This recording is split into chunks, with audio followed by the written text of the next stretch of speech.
पृथ्वी पर मनुष्य का जन्म कैसे हुआ? पुरातत्ववेत्ताओं आर्कियोलॉजिस्ट का अनुमान है कि धरती पर सबसे पहले मानव जैसे लोग आज से लगभग 53 लाख वर्ष पूर्व प्रकट हुए। धीरे धीरे कई प्रकार के मानव धरती पर अस्तित्व में आए, परंतु कुछ समय के पश्चात वह लुप्त हो गए। आज का मानव होमो सेपियंस लगभग 2 लाख वर्ष पूर्व धरती पर अस्तित्व में आया। मानव जीवन के इस लंबे काल में मनुष्य पौधे और जड़ें खाकर अथवा शिकार करके अपना पेट पालता था। इस वीडियो में हम धरती पर मनुष्य का जन्म कैसे हुआ एवं कब हुआ से लेकर इसके विकास आदि की चर्चा करेंगे।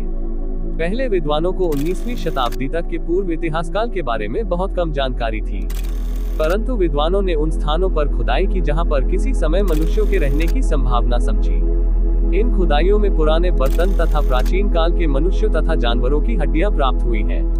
इन वस्तुओं से मिली जानकारी के आधार पर विद्वानों ने इस बात पर प्रकाश डाला कि पूर्व ऐतिहासिक काल में मनुष्य कैसे जीवन व्यतीत करता था। विद्वानों का विचार है कि मानव जाति का इतिहास लगभग 40 लाख वर्ष पुराना है। मानव की उत्पत्ति का संबंध जीव विज्ञान से है। इस उद्देश्य के लिए सबसे महत्वपूर्ण विकास की क्रिया है। मनुष्य का अस्तित्व में आना क्रमिक विकास एवोल्यूशन का परिणाम है। विकास का क्रमबद्ध व्याख्या करने का श्रेय चार्ल्स डार्विन को जाता है। विकास के बारे में उनका सिद्धांत आधुनिक विचारधारा का आधार बना। उनकी पुस्तक on the origin of species ने धार्मिक संस्थाओं अथवा न्यूटन द्वारा दिए गए ब्रह्मांड की उत्पत्ति के बारे में दार्शनिक विचारों पर संदेह व्यक्त किया। न्यूटन के निश्चित तथा स्थायी वर्गों के स्थान पर डार्विन ने जीवों के विकास के लिए परिवर्तन तथा संयोग के स्थिर सिद्धांत को प्रस्तुत किया। यह सिद्धांत स्थिर तत्वों के स्थान पर गतिशीलता तथा विकास पर पूर्ण बल देता है। डार्विन ने तथ्यों को एकत्रित करके यह सिद्ध करने का प्रयत्न किया कि जीवित पौधे, मनुष्य तथा जानवर सभी प्राणी प्राथमिक रूप से विकसित हुए। जीवित वस्तुएं वातावरण के प्रभावाधीन अपना अस्तित्व बनाए रखने के लिए जो संघर्ष करती हैं, उसमें उन्हीं को सफलता मिलती है जो पूर्णतया स्वयं को वातावरण के अनुकूल ढाल सके। सर्वाइवल ऑफ द फिटेस्ट, स्वस्थतम की उत्तरजीविता। डार्विन ने जीव विकास की विधिवत व्याख्या की है। उसके अनुसार मनुष्य विकास क्रिया का सबसे उत्तम प्रमाण है। मनुष्य तथा पशुओं के शारीरिक ढांचों तथा कार्यों में बहुत सी समानताएं हैं। मनुष्य एक स्तनधारी तथा रीढ़ की हड्डी वाला जीव है। उसके तथा अन्य स्तनधारी और रीढ़ की हड्डी वाले जीवों के पूर्वज एक ही थे। डार्विन ने अपने विचारों के समर्थन में बहुत सी सामग्री एकत्रित की। नए अवशेषों के मिलने से डार्विन के सिद्धांतों को बल मिला। मनुष्य की उत्पत्ति तथा प्रारंभिक समाज। मनुष्य जाति स्तनधारी वर्ग से संबंधित है। मनुष्य नर वानर प्राइमेट्स वर्ग से संबंध रखते हैं। नर वानर स्तनधारी जीवों के उन वर्गों से संबंध रखते हैं जो कि पूर्ण विकसित तथा बुद्धिमान है। मनुष्य, बंदर तथा लंगूर इसी वर्ग से संबंध रखते हैं। उनके शरीर पर बाल होते हैं। उनके दांत कई प्रकार के होते हैं। उनके शरीर के तापमान में स्थिरता होती है। 28-30 लाख वर्ष पहले इन नर वानरों में एक और समूह उत्पन्न हुआ जिनको मनुष्य परिवार के पशु अथवा महावानर होमिनिड कहा जाता है। इनमें वनमानुष भी सम्मिलित है। मनुष्यों तथा नर वानरों में अनेक समानताएं पाई जाती थी। आरंभिक मनुष्य का सिर बहुत छोटा तथा पीछे की ओर झुका हुआ था। उनके शरीर पर घने बाल होते थे। वे बोल नहीं सकते थे, परंतु समझने योग्य ध्वनि निकाल सकते थे। वे भ्रमणकारी थे तथा भोजन की तलाश में जगह जगह घूमते रहते थे। आरंभ में वे पशुओं की भांति 4 टांगों पर चलते थे, परंतु समय बीतने पर वे सीधे खड़े होकर हाथों का प्रयोग करने लगे। आदिमानव अपराइट मैन और होमो इरेक्टस की उत्पत्ति सर्वप्रथम लगभग 12-20 लाख वर्ष पहले अफ्रीका में हुई, परंतु कई इतिहासकारों का विचार है कि मनुष्य की उत्पत्ति केवल अफ्रीका में ही नहीं अपितु साथ साथ यूरोप, उत्तरी तथा दक्षिण पूर्वी एशिया में भी हुई। यह पाषाण युग तथा आदिमानव की उत्पत्ति का समय था। इस युग को पाषाण युग पैलेलिथिक एज कहा जाता है क्योंकि इस काल के मनुष्य हथियार बनाते थे। वनमानुष से आधुनिक मानव तक मानव विकास की प्रक्रिया के अध्ययन से पहले हमें होमिनाइड्स, होमिनॉइड्स तथा होमिनिड, होमिनिड्स शब्दों का अर्थ अच्छी तरह समझ लेना चाहिए। होमिनाइड्स नर वानरों की ही एक उपजाति थी, जबकि होमिनिड का विकास होमिनाइड से हुआ था। उन दोनों में कई समानताएं हैं, साथ साथ उनमें कुछ भिन्नताएं भी हैं। होमिनाइड्स का मस्तिष्क होमिनिड के मस्तिष्क की अपेक्षा छोटा था। होमिनाइड्स की 4 टांगे होती थी तथा वे इन पर चलते थे, परंतु इनकी अगली 2 टांगे लचीली होती थी। इसके विपरीत होमिनिड सीधे खड़े हो सकते थे तथा वे 2 टांगों पर चलते थे। होमिनाइड्स तथा होमिनिड के हाथों के पंजों में भी अंतर था, जिसकी सहायता से वे औजार बनाने तथा इनका प्रयोग करते थे। होमिनाइड्स बंदरों से भिन्न होते थे। उनका शरीर बहुत छोटा होता था तथा उनकी कोई दूर नहीं होती थी। इसके अतिरिक्त होमिनाइड्स का शिशुकाल तथा बड़ों पर निर्भरता का काल लंबा होता था।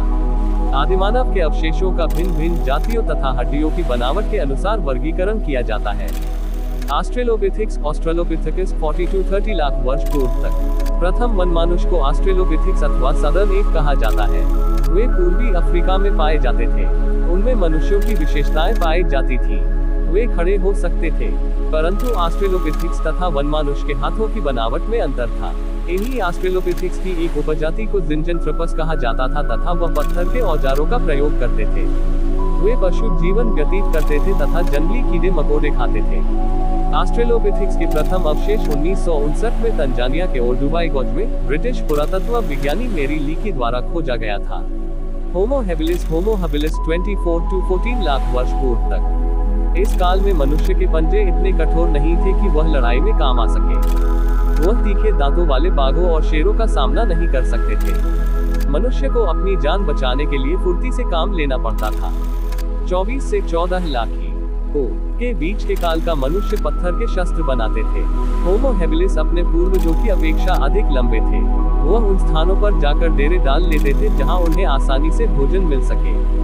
यह लोग पत्थर के औजार तथा शस्त्र बनाते थे, परंतु यह औजार देखने में बहुत भद्दे लगते थे। मनुष्य सुरक्षा तथा क्षमता के लिए छोटे समूह मिलकर बड़े समूह बना लेते थे। इन समूहों का आकार भोजन की उपलब्धि पर निर्भर करता था। होमो हैबिलिस मनुष्य आग जलाकर इसके इर्द गिर्द इकट्ठे बैठकर आनंद लेते थे, परंतु वह स्वयं आग जलाना नहीं जानते थे, इसलिए उनको तब तक प्रतीक्षा करनी पड़ती थी जब तक कि उन्हें कोई जलती हुई वस्तु न मिल जाए जिसकी सहायता से वह किसी अन्य वस्तु को जला सके। वैज्ञानिकों को होमो हैबिलिस मानव द्वारा जलाई गई आग के अवशेष प्राप्त हुए हैं तथा उन्होंने उसका निरीक्षण करके उसका समय भी निश्चित किया है। उन्हें उन स्थानों पर पत्थर के औजार तथा पशुओं की हड्डियां भी प्राप्त हुई है।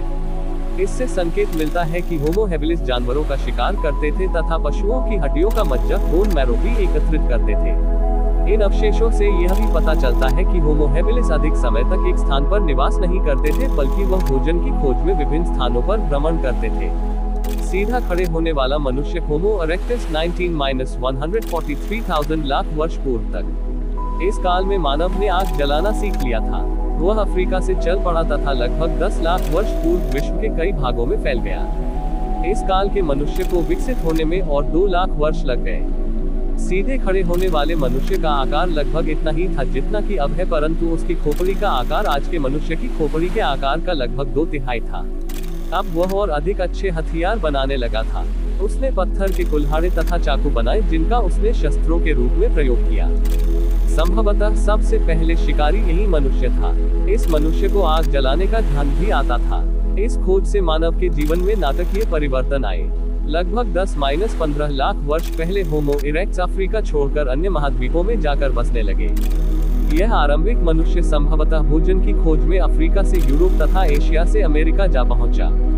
होमो इरेक्टस की जानकारी हमें पीकिंग चीन से मिले इस काल के मनुष्यों के अस्थिपंजर से मिलती है। इस अस्थिपंजर को पीकिंग मैन के नाम से भी जाना जाता है। यहाँ से इस काल के मनुष्यों द्वारा बनाए गए औजार तथा शस्त्र भी प्राप्त हुए हैं। इन शस्त्रों तथा औजारों से हमें यह पता चलता है कि वह लोग किस प्रकार रहते थे, किन दिशाओं में गए और वहां कैसे पहुंचे। आज का बुद्धिमान मनुष्य होमो सेपियंस 3 लाख वर्ष पूर्व से आज तक। इस काल के अवशेषों से पता चलता है कि इन आरंभिक मनुष्यों के अस्थिपंजर वर्तमान मनुष्य के अस्थिपंजर के आकार जैसे ही थे। होमो सेपियन मनुष्यों की खोपड़ी होमो इरेक्टस मनुष्य की खोपड़ी से अधिक बड़ी तथा अधिक आगे की ओर झुकी हुई थी। इससे मस्तिष्क का आकार बढ़ने के लिए स्थान की गुंजाइश थी। इस काल का मनुष्य शिकार द्वारा भोजन इकट्ठा करता था। वह पत्थरों के औजारों, सुइयां तथा हड्डियों से मछली पकड़ने के कांटे बनाता था। वे जानवरों की चमड़ी को जानवरों की अंतड़ियों के धागे बनाकर सीते थे। वह चमड़ी से गर्म जूते भी बनाते थे। नियांडरथल 1,50,000 - 2 लाख वर्ष पूर्व तक। इस काल के आरंभिक मनुष्यों की सबसे पुरानी जातियों में से नियांडरथल मानव थे। यह शब्द जर्मनी के नियंडर घाटी से लिया गया है, जहां से नियांडरथल मानव के अस्थिपंजर प्राप्त हुए थे। यह आरंभिक मनुष्य की अन्य जातियों से भिन्न थे। वह अधिक लंबे, मजबूत तथा शक्तिशाली थे। ऐसा प्रतीत होता है कि वह उस समय के अनुसार बहुत विकसित थे। वे बहुत कुशल शिकारी थे। वह प्रायः गुफाओं में रहते थे। वे आग जलाने में बहुत निपुण थे तथा संभवतः हमेशा अपना भोजन आग में पकाकर खाते थे। वे मृतकों को कुछ रीतियों के अनुसार दफनाते थे। ऐसा प्रतीत होता है वह किसी धर्म में भी विश्वास रखते थे। नियंदरथल काल के कब्रिस्तान के स्थान पर की गई खोजों से ऐसा प्रतीत होता है कि वे मृतक शरीर को रंगों से सजाते थे। वे प्रथम मनुष्य थे जो मृत्यु के पश्चात जीवन के संबंध में सोचते थे। होमो सेपियन, क्रो-मैग्नन तथा आधुनिक मनुष्य होमो सेपियंस और क्रो-मैग्नन। नियंदरथल मनुष्य विभिन्न क्षेत्रों से विभिन्न समय में लुप्त हो गए। उदाहरणतया वे यूरोप में 12,000 के लगभग लुप्त हो गए थे, परंतु साइबेरिया में लगभग 2000 में। वैज्ञानिकों के अनुसार इसका मुख्य कारण जलवायु परिवर्तन था। इस समय तक मनुष्य एक कुशल शिकारी तथा भोजन एकत्रित करने वाला बन चुका था।